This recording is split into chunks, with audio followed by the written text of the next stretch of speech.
అందరికీ నమస్కారం. జై కాంగ్రెస్, గట్టిగా జై కాంగ్రెస్. మనందరము దాదాపు సంవత్సరంన్నర కాలం తర్వాత కాంగ్రెస్ పార్టీ అధికారంలోకి వస్తే ఎట్లుంటుందో మన తెలంగాణని రోల్ మోడల్గా చేసినటువంటి మన సీఎం రేవంత్ రెడ్డి గారికి హృదయపూర్వకంగా ధన్యవాదాలు తెలియజేయాలి.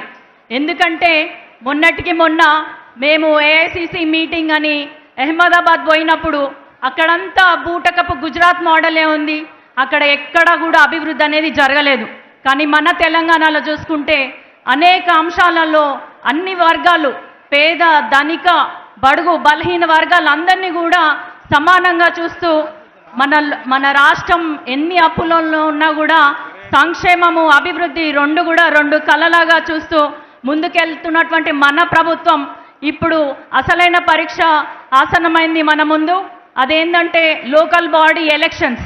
ఇప్పుడు ఇవెందుకు స్థానిక సంస్థ ఎలక్షన్స్ ఎందుకు అవసరం అంటే, ఎందుకు మనం ప్రతి చోట గెలవాలి, ప్రతి ఊరు వాడ గ్రామం మండలం నియోజకవర్గం మొత్తంలో కాంగ్రెస్ జెండా ఎందుకు ఎగరాలంటే మన ఫౌండేషన్ స్ట్రాంగ్గా ఉంటే తర్వాత 2029లో కూడా ఇక్కడ రెండోసారి మన ప్రియతమ నేత మన సీఎం రేవంత్ రెడ్డి గారు రెండోసారి సీఎం అవుతారు. అక్కడ జాతీయ రాజకీయాల్లో కాంగ్రెస్ పార్టీ అధికారంలోకి వస్తే మన ప్రియతమ నేత రాహుల్ గాంధీ గారు అధికారంలోకి వస్తారు.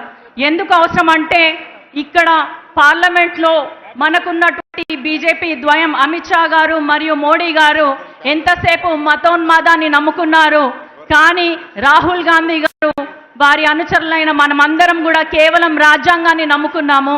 అంబేద్కర్ గారిని రాజ్యాంగాన్ని అడుగు అడుగున అవమానిస్తుంది బీజేపీ ప్రభుత్వం.